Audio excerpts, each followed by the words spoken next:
Yeah, so a big fight. I said that I thought David would win, and the prediction came right. You know, it was a difficult fight, but I felt that although the other guy was a lot bigger, I felt that David could use his speed and combinations and win the fight. So yeah, it's good. Brilliant for British boxing. Yeah, he stuck to his game plan, and I was to move around, outbox the guy. Obviously, the other guy was clumsy and slow.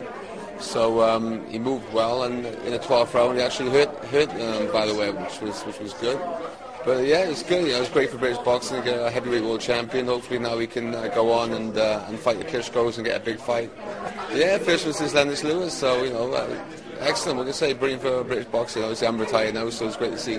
Hey, watching the fight though, did you kind of sort of feel those pangs like, I wish I was still out there, still doing it, seeing the lights?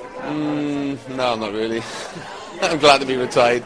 I think 27 years in boxing. I'm more than happy to sit back and watch other fighters a lot younger than myself go on and win titles and do well.